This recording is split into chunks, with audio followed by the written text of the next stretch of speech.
Hey there, it's Kathy. I just wanted to let you know that you can listen to History of the 90s early and ad-free on Amazon Music, included with Prime. On May 8, 1993, 5 young singers took the stage to perform at a special grad night concert at the SeaWorld theme park in Orlando, Florida. They'd only been together as a group for a few weeks, but when they jogged onto the stage in their matching leather jackets, they had an air of confidence that outmatched their experience. Teenagers screamed in anticipation, the lights flashed, and the music started.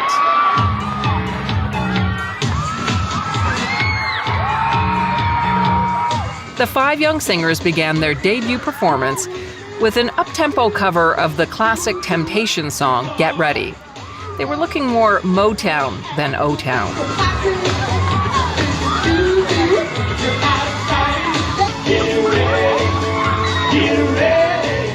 The 3,000 teenagers in the audience had no idea that these 5 young singers on stage were about to take the pop world by storm, eventually selling over 130 million records, making them the most successful boy band of all time. That night marked the beginning of one of the most successful eras in music history. On this episode of History of the 90s, we're looking back at the magical era of 90s boy bands, as we dive deep into the Backstreet Boys and NSYNC, and the man who created them and eventually conned them out of millions of dollars. Of course, boy bands existed long before the 90s. Every generation seems to have its own iconic boy band, even if that's not what they were called at the time. In the 60s, we had the Beatles, who could be considered the OG of boy bands. In fact, they helped birth the concept of the good-looking boy group dressed in matching outfits, performing catchy pop songs for legions of screaming teenage girls. But they weren't the only guys turning heads in the 60s. As Beatlemania was making its way to the US, Berry Gordy was building the Motown record label in Detroit, and he'd soon launch a string of all-male groups, including the Temptations, the Four Tops, and of course the legendary Jackson 5. In the 70s, the fun continued with the Osmonds and the tartan-wearing Bay City Rollers, who made us all love Saturday Night. But it wasn't until the 1980s that we got our first taste of the type of boy band that would become the model for all future boy bands. In fact, the 80s is when the term boy band was first used, when referring to a new style of musical group. It started with Menudo and New Edition, and then fully took hold with these guys. Step by step, ooh baby, gonna get to you, girl. New Kids on the Block were actually modeled after New Edition and created by New Edition's ex-producer Maurice Starr. New Kids hit their peak in the late 80s and early 90s, and according to Forbes magazine, by 1991, they were making more money than Madonna or Michael Jackson. Because New Kids on the Block started merchandising in a dramatic way, they sort of got to that level of total pop culture ubiquity that is sort of central to a successful boy band story. That's Maria Sherman. She's a music writer and culture critic, as well as the author of Larger Than Life, a book about the history of boy bands. Sherman says New Kids set the mold for the modern boy band. The modern boy band was different than their predecessors, mainly because they didn't play instruments. In addition to some killer harmonizing, they focused on the dance moves. Their high-energy choreographed shows and music videos were the blueprint for the type of boy band that exists to this day. New Kids signed their first record deal in 1986, but they didn't really make it big until their second album, Hangin' Tough, was released in 1988. With 2 top 40 hits, You Got It, The Right Stuff, and I'll Be Loving You Forever, Hangin' Tough was certified platinum 7 times. By June 1990, when they released their 4th album, Step by Step, New Kids were at a peak. The album's title track spent 3 weeks at number 1 on the Billboard Hot 200, and it became the group's best-selling record. But there's a long-standing belief that boy bands have a peak shelf life of about 3 years. So right on schedule, New Kids fizzled out in the early 90s, and then it seemed for a time we were in a boy band dead zone. With grunge music, gangsta rap, and hip-hop taking over, there wasn't really an appetite for dancing, harmonizing pretty boys. Behind the scenes, though, a guy by the name of Lou Pearlman was hard at work creating the next big boy band. Before we go down that road, let's take a moment to consider what makes a boy band, or more importantly, what made a boy band in the 90s. The 90s teen pop boy band was usually made up of 3 to 5 performers who were hand-selected by a producer or Svengali-type dude and followed a well-crafted formula. First of all, there were the boy band archetypes. The dangerous rebel bad boy, the hunky heartthrob, the baby-faced cute one, the responsible one who acts like an older brother to the rest of the group, and the shy, quiet one. Some performers embodied more than one of these archetypes, but each one was represented in a 90s boy band. The rest of the formula involved highly crafted pop tunes marketed to teens, combined with smooth ballads that could make hearts melt, and killer dance moves inspired by Michael Jackson. Then there was the hair. Can you say frosted tips? And the clothes, usually matching and, in hindsight, a little bit silly. It was pretty like baggy pants, baggy tops. Everything was baggy. There's a lot of denim, as it made famous by the Britney Spears, Justin Timberlake American Music Awards look in 2001. There's also a lot of leather. Everyone's wearing Timberland shoes. Kangol hats are big. A style note, LL Cool J continues on to this day. A lot of that, which, nowadays I would think is kind of comical, but at the time I thought it was very cool.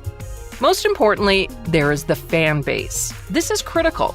In the end, a boy band isn't really defined by who they are, but who their fans are. If they attract hysterical fangirls, and yes, fanboys, who scream and cry at their live shows or outside their hotels, then yes, they are a certified boy band. This kind of reaction to boy bands started with the Beatles and continues today with BTS. It almost seems like a rite of passage for some teenagers as they're developing their sense of an adult identity. And it's music that young people select for themselves. It's like an outward, autonomous decision. And I think with any art form, especially in youth, it can be an element of identity curation, if you like. It becomes really foundational in your taste. And then also just there's something so impactful and meaningful in picking something for yourself. It's like boy bands emerge when young people are no longer just listening to what's on the radio or what's in their immediate environment or what their mom is playing for them. And like after school, they're really making that decision for themselves. The mostly young girl fan base is what propels a boy band into superstardom. But it's also what makes the boy band a target of disdain from just about everyone else. It's why mainstream music critics and others tend to look down at boy bands. Young girls aren't taken that seriously by society, so why should the music they like be any different? Maria says there's another reason that boy bands have also been looked down on. They're always sort of written off as being manufactured, which I think is kind of a silly designation because most pop music isn't written by the performers themselves. If pop performers are instrumentalists, they're probably not performing on stage, they're probably dancing, and that's true to the boy band spirit as well. So I think because they exist outside of those like Western music canon, like value systems of songwriting and instrumentalists and all of that sort of thing, they've never been taken seriously. And I hope that changes. Okay, let's get back to Lou Pearlman, the businessman who in early 1992 decided he was going to create the next big boy band. To find his future stars, Pearlman put an ad in the Orlando Sentinel that said, "Producer seeks male teen singers that move well, between 16 and 19 years of age. Wanted for a New Kids type singing dance group. Send photo or bio of any kind." You may remember from the episode we did on girl power that the Spice Girls also answered a similar ad in a British trade magazine looking for performers for an all-female pop group. The guys behind that ad were talent managers. But Pearlman had zero experience in the entertainment industry, never mind as a producer. He was a businessman entrepreneur who owned a blimp advertising company and a small charter airline. Pearlman's business operated out of a hangar in Kissimmee, Florida, and he lived large in a 6,000 square foot mansion in Orlando. On the surface, he appeared to be successful and very rich. It would later be revealed he funded the airline and his extravagant lifestyle through a massive illegal Ponzi scheme. But that revelation wouldn't come for many years. In the early 90s, when Pearlman put that ad in the paper looking for singers, the dark truth about his businesses wasn't known yet, and he seemed on the up and up. Pearlman got the idea to put together a boy band after crossing paths with the guys in New Kids on the Block. They had chartered a couple of planes through Pearlman's company, and when he heard this group of young singers was selling $800 million in merchandise and $200 million in concert tickets, he saw gigantic dollar signs. So, despite his lack of experience, he went about gathering together teenage boys who could make up a band. And I think every element of this is so just like genius marketing, because it would be so much more challenging to do this in like a Los Angeles or New York, where like the talent pool would be wanting to go to like major labels that are established. In Orlando, you have kids who are working at Disney World and they're just like trying to get their name out there in any way that they can. Probably from working class backgrounds, probably don't have that like Hollywood know-how that a kid in one of those cities would already possess. Among the first to reply was Denise McLean, whose 14-year-old son AJ was an aspiring singer. After AJ auditioned for Pearlman in his living room, he became the group's first member. Initially, dozens of teenage boys auditioned at Pearlman's home, and then in January 1993, Pearlman held an open casting call that attracted hundreds of young performers who danced and sang at his blimp hangar in Kissimmee. One of those who showed up to the audition was a 13-year-old cutie by the name of Nick Carter. Nick sang the Richard Marx song, Take This Heart, but in a recent interview with ABC News, Carter said he didn't have any cool choreography planned, so he just sort of bopped along while he was singing. He must have done something right because Carter was offered a position in the yet-to-be-named boy band. Incidentally, that day, Carter also auditioned for the Mickey Mouse Club, and he got offered a $50,000 contract to join the show. And lucky for his future fans, he turned it down. After Carter, another 3 young men were selected to fill out the group. 17-year-old Brian Luttrell, his 20-year-old cousin Kevin Richardson, and 18-year-old Howie DeRoe. And it should be noted that initially Howie was the lead vocalist, but he was later shoved aside for Brian, whose sound the record company preferred.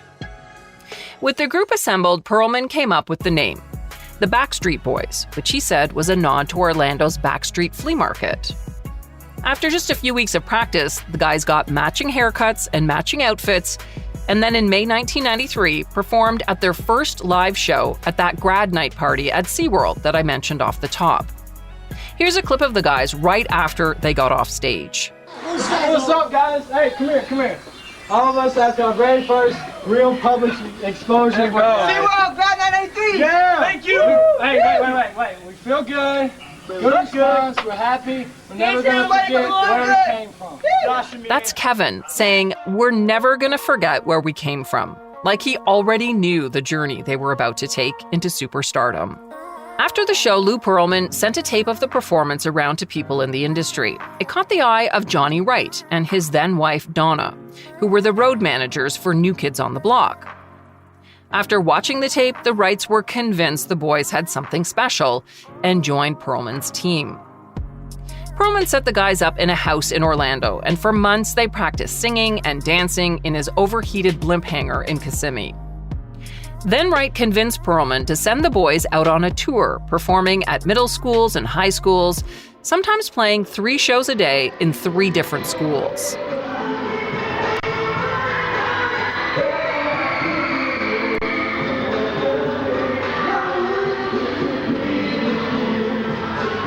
According to Wright, the guys would bust out on the gym floor and the girls would lose their mind, even though they had never heard of them before.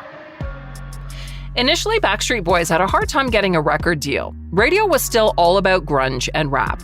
But eventually they were signed by Jive Records, which had been one of the premier labels for 80s hip-hop, releasing iconic records from A Tribe Called Quest and DJ Jazzy Jeff and the Fresh Prince. In the 90s, they would not only launch Backstreet Boys, but also NSYNC and Britney Spears. Around this time, Pearlman pressured the 5 young singers to sign a contract with him that was heavily weighted in his favor. In addition to being their manager-producer, Pearlman made himself the 6th member of the band, meaning that he would reap additional financial rewards. This is a very important piece of information I want you to remember for later in the story. With a record deal signed, the boys needed to find good material. So Jive sent Backstreet Boys to Sweden to work with legendary producers Dennis Pop and Max Martin. At the time, Pop and Martin had already written hits together for the group Ace of Base and the singer Robin. Pop died in 1998 at the age of 35. But Martin would go on to become one of the most successful hitmakers of his generation, writing the Britney Spears song Baby One More Time, and co-writing Katy Perry's Roar, as well as Shake It Off with Taylor Swift. The first song Martin and Pop wrote for the Backstreet Boys was We've Got It Going On.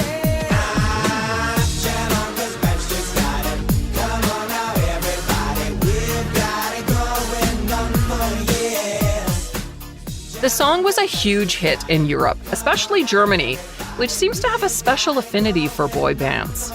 But US radio stations essentially ignored the group's first single, which only peaked in the US at 69 on the Billboard Hot 100. So in the spring of 1996, the band released their self-titled debut album, Everywhere But the US, selling over 11 million copies, mainly in Europe, but some in Canada as well. They followed up with a tour of Germany, Switzerland, Austria, and France, where fans were totally crazy for them. Howie D told Billboard in 2017 they would go all around Europe and they could barely get on the airplane. He said, "You would think it was like the Beatles or Michael Jackson, fans going crazy. And then all of a sudden, we'd land in America and it'd be like, chirp, chirp, nobody in the room." It was so bad that the boys started calling the US No Fan Land. But that was about to change. A song was released that was co-written by Max Martin for the group. It would become not only their breakthrough hit in the United States, but also one of their most iconic songs of all time. Quit playing games with my heart, with my heart. When the single and the sexy video for Quit Playing Games with My Heart were released in 1997, it shot to number 2 on Billboard's Hot 100, and overnight, the band became an international sensation, this time including the United States. Quit Playing Games with My Heart was the second single off the group's self-titled US debut album, which sold 14 million copies in the States. It continued to spin off hit singles until 1999, with songs like Everybody, Backstreet's Back, and All I Have to Give, which both charted in the top 5. The North American market was transitioning from grunge and rap to a more pop-friendly age, with groups like Hanson and the Spice Girls topping the charts. The time had finally arrived for the Backstreet Boys to break through in their home country. There was something else happening around this time that helped Backstreet Boys and their future rivals NSYNC explode in popularity. What's going on? Carson Daly here. Total Request Live, moments away. Top 10 most requested videos in all of the land. That's right, you've picked them. Plus on today's show, John Norris. MTV debuted the iconic video countdown show Total Request Live on September 14th, 1998. Hosted by Carson Daly, it ran every afternoon at 3:30, right when kids were getting home from school, and at its peak, attracted 800,000 viewers a day. The format was pretty simple, a live show that counted down the top 10 music videos of the day as voted on by fans over the phone. Plus, there were appearances and performances by the biggest names in pop, which often attracted screaming crowds of fans outside the Times Square studio. Before social media, TRL was essentially the pop culture mecca. Everyone from Britney Spears and Eminem to Mariah Carey and Destiny's Child performed on the show. But TRL is probably best known for its role in the boy band phenomenon of the 1990s and early 2000s. Dedicated fangirls kept videos by Backstreet Boys and later NSYNC at the top of the countdown for weeks on end. The two groups basically had a stranglehold on TRL's daily #1 spot that lasted for about 4 years.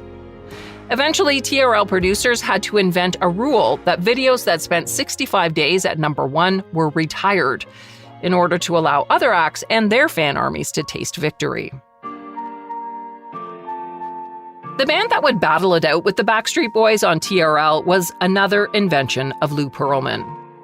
You see, quite early on, around 1995, as Backstreet Boys were still struggling to break through, Lou Pearlman was secretly working on putting together his next boy band, who would be a direct competitor for his first group.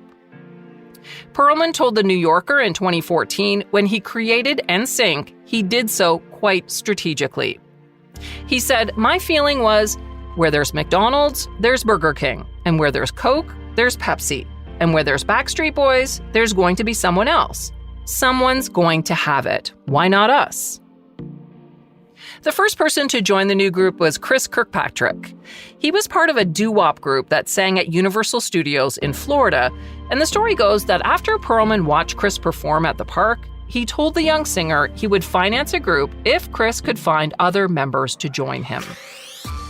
Chris immediately called up 14-year-old Justin Timberlake, who was already a mini star thanks to his role on the Mickey Mouse Club, but he was ready to take his career to the next level. Justin agreed to join Chris and then suggested a friend from the Mickey Mouse Club, JC Chazé, who took the third spot. Next came Joey Fatone, who was performing in the Beetlejuice show at Universal Studios and was already friends with both JC and Chris. For the fifth spot, initially Joey's friend, Jason Galasso, was recruited, but Jason backed out, saying he didn't like the musical direction they were going in. I'm sure he regrets that decision. So then Justin Timberlake's voice coach suggested 16-year-old Lance Bass, who was just going into his junior year of high school. At first, Lance's mom hesitated to let her young son join the group, but Justin's mom called her up and convinced her to let Lance make the trip to Orlando.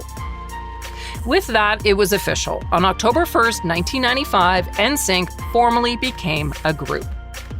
And just a few weeks later, they performed in a showcase before about 300 screaming fans at Disney's Pleasure Island.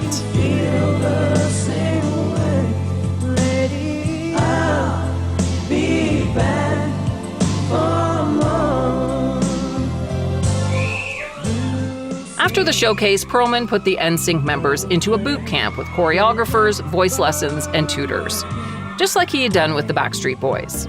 Pearlman bought them a house in Orlando where they lived and practiced under his complete control. Yeah, when he creates NSYNC, he does so behind Backstreet Boys' back, to the point where they're listed on documents under the name B5. So if for whatever reason, maybe Nick Carter's running through Pearlman's mansion and happens to see a document, there's no concern, or no one's the wiser, really. The next year, in 1996, NSYNC signed with Backstreet Boys manager Johnny Wright, and they soon landed a record deal with a German record company. Remember, Germany loves boy bands. And then, just like Backstreet Boys, the guys from NSYNC went to Sweden to record their first few songs, which came out in Europe in the fall of '96. It's tearing up my heart when I'm with you. But when we are apart, I feel it too. Tearing Up My Heart was a huge hit in Europe, and their self-titled debut album hit #1 in Germany. But still, they were pretty unknown back in the States. Their debut album was eventually released in the US, and NSYNC toured around the country, playing at roller rinks. But they didn't really make a splash. That is until they made a fateful appearance on the Disney Channel. In the summer of 1998, Backstreet Boys were scheduled to perform a live concert that would air on Disney Channel. But they had to pull out because Brian Luttrell was undergoing heart surgery to repair a hole in his heart. NSYNC, waiting in the wings, stepped in to perform at the concert, which then aired repeatedly on the Disney Channel for the next 6 months. During that time, their debut US album shot to #2 on the charts. There was now another megastar boy band, and they were nipping at the heels of Backstreet Boys. Pearlman, whether accidentally or on purpose, created another Beatles versus Stones scenario as the groups raced to become bigger than each other. This fabricated rivalry was a marketing dream come true. When Backstreet Boys found out that NSYNC were the creation of Lou Pearlman, the man they called Big Papa, they were stunned. Kevin Richardson told Rolling Stone in 2000 that he felt betrayed. He said, "I'd lost my father to cancer, so I looked at Lou like a father figure, but I was naive, and he's a liar. We'll always remember him for helping us get started, but we'll also remember him for screwing us blind and building another group behind our backs." But that feeling of betrayal was really just the beginning. Backstreet Boys had been touring and selling millions of albums for 4 years. And during that time, they'd only received about $300,000 each. In 2019, Lance Bass told ABC News he was in the biggest band in the world and selling millions of records, but he couldn't even afford his apartment in Orlando or buy a car. Pearlman, on the other hand, was raking in millions. Remember when I mentioned that contract he signed with the boys, the one where he made himself a sixth member of the band? Well, it meant that Pearlman was taking 1/6 of everything, plus a 25% management commission, and he was being recouped for all of his expenses. So when the guys thought Lou was taking them all out for dinner and flying them around the world, they were actually paying for everything. It was all coming off their bottom line. Eventually, Brian Luttrell went to Pearlman and asked him to make it right, actually giving him the benefit of the doubt, hoping he would redo their contract in a way that made more sense. When he refused, Luttrell launched a lawsuit against Pearlman, which the other guys eventually joined. But Pearlman essentially doubled down, saying he owned the Backstreet Boys trademark and threatened if they didn't drop the lawsuit, he would prevent them from releasing any more music under that name. The case was an extremely complicated mess. Maybe it feels like a million years ago, there were a lot of protests of like fangirls outside of courtrooms waiting to see what would happen, which I think is interesting because in this period of time in boy band story, we don't really think of fangirls as being activists or really going on like protesting in any particular way. We tend to see that like maybe more current with this like new generation of fangirls and boy band enthusiasts. In the end, the Backstreet Boys bought back their freedom. They paid Pearlman $29.5 million and ended their relationship with the man they called Big Papa. Not surprisingly, Pearlman was also taking advantage of the guys in NSYNC.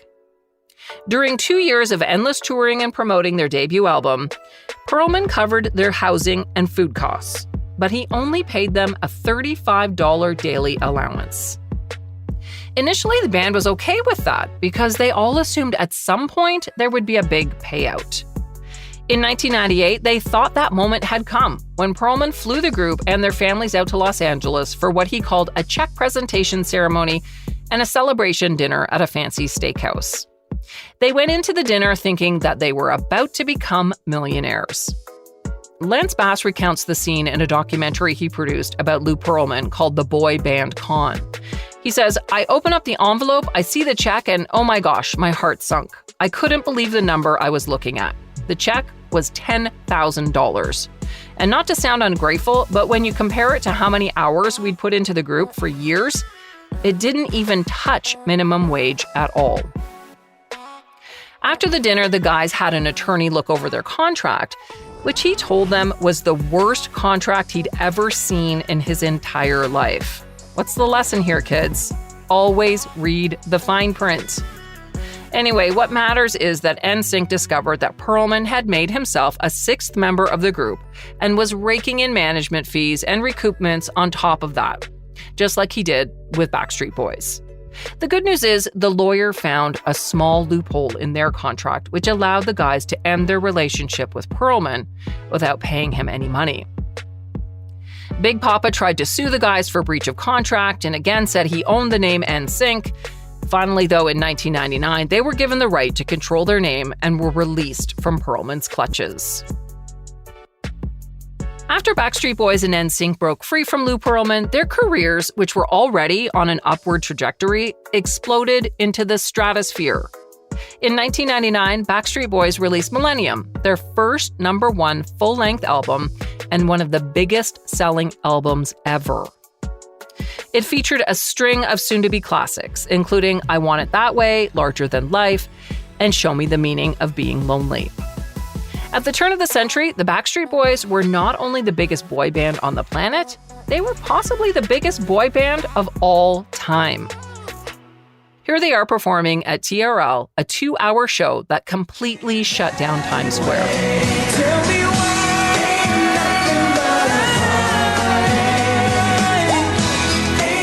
Millennium sold more than 9.4 million copies in 1999 and 1.1 million in its first week alone. It really was the golden age of pop music. Backstreet Boys and NSYNC were selling records by the caseload. And thanks in part to their success, the number of CDs sold annually in the United States increased from 207 million in 1990 to 937 million in 2000. So insane was the record-selling business that in 1999, a new category of bestseller was created, the diamond record, referring to albums or singles that sold 10 million copies or more. It's crazy because people always point to this as the most lucrative time for boy bands, but like you said, it was the most lucrative time for music writ large. CDs were going for $20 to $25, and because we were out of the single era, you're not buying single tracks. So if you like something you hear on the radio, you have to go shell out $20 for each boy band you like. But this golden era wouldn't last for very long. Just as Millennium was shattering sales records, a teenage hacker in a suburban Massachusetts bedroom was quietly posting a revolutionary file-sharing service on the internet. Napster, created by 19-year-old Sean Fanning, completely changed the shape of the music industry. Within a few years, music would be on its knees as consumers freely swapped MP3 files, causing sales to collapse. But before that happened, NSYNC was also busy selling loads of records after escaping the grip of Lou Pearlman. In March 2000, they released their second record, No Strings Attached. Get it? They were no longer controlled by a puppet master. And the album sold nearly 2.4 million units in its first week, with hits like this.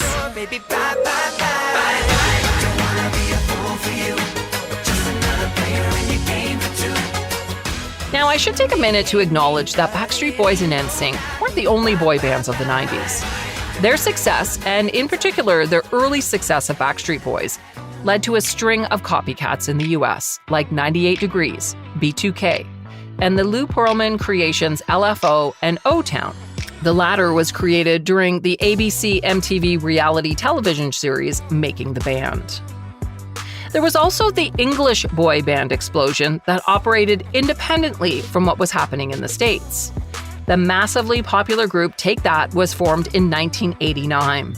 A short time later, E17 was positioned against Take That in a rivalry reminiscent of the Backstreet Boys versus NSYNC battle. There was also Boyzone and two of Simon Cowell's early successes, Westlife and Five. It really shouldn't come as a surprise that the boy bands that dominated the airwaves in the 90s had an impact on society. For one thing, they changed how we viewed male performers and masculinity. Unlike male-dominated rock bands of the past, boy bands were heavy on dancing and emotional lyrics. And suddenly, it was okay for male singers to belt out lyrics in a higher key for maximum emotional impact.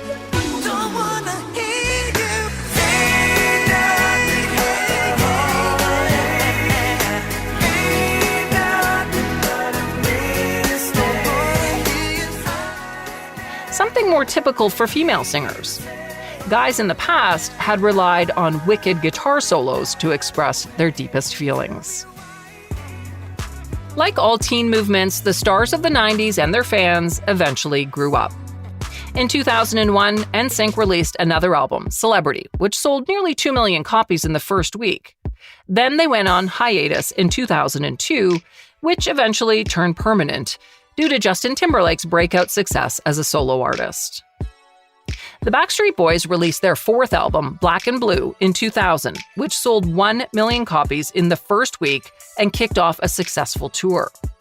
Then the group saw the darker side of fame consume AJ McLean, who went to rehab in 2001. Nick Carter also struggled with sobriety and substance abuse. Backstreet Boys took a break until 2004, when it reformed and released another album, Never Gone, in June 2005, which reached platinum status. In 2010, Backstreet Boys joined forces with another group, New Kids on the Block, to create the supergroup NKOTB-BSB. They toured the world and were one of the first to take advantage of the wave of nostalgia that now grown-up fans had for groups of the 90s. There was also the 2017 Las Vegas residency, and their most recent album, DNA, was released in 2019 and topped the Billboard 200. And for the record, Backstreet Boys have never broken up. Kevin Richardson hasn't always been an active member of the group, though. As for Lou Pearlman, well, he died in prison in 2016 at the age of 62. In 2008, Pearlman was sent to jail for 25 years after he was convicted of running a $300 million Ponzi scheme. Pearlman was using the success of Backstreet Boys and later NSYNC to not only lure new talent, but also to convince would-be investors to pour their life savings into several of his fake businesses. And there were other allegations against Pearlman that were never tested in court. Sexual misconduct allegations that were first publicly detailed in a 2007 Vanity Fair article.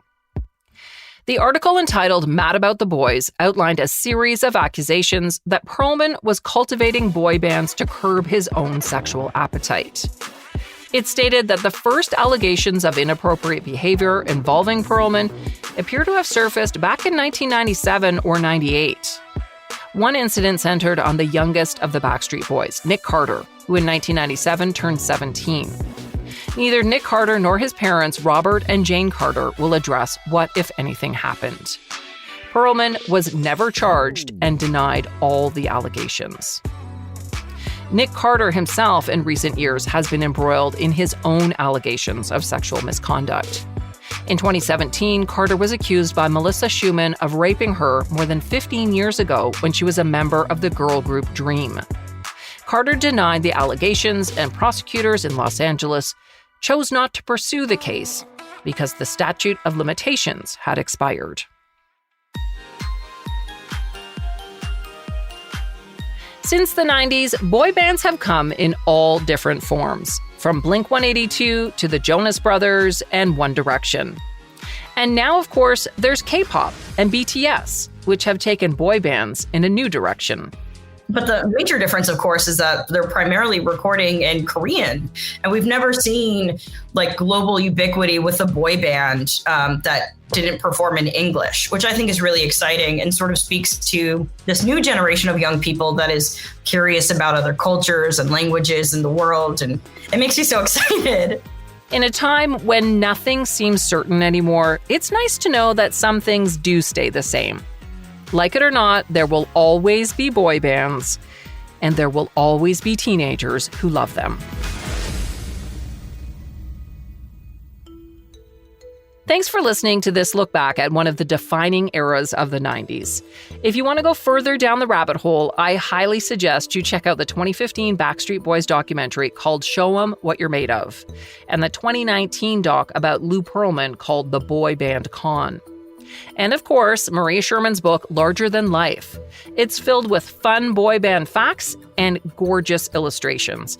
It would make an excellent gift for any fangirl or boy on your holiday list. I'll put all the info you need in the show notes. History of the 90s is available for free at Apple Podcasts, Spotify, Google Podcasts, and everywhere else you get your streaming audio. You can also listen at curiouscast.ca. If you haven't already, make sure to subscribe to our show so you never miss an episode. And while you're there, please don't forget to rate and review us.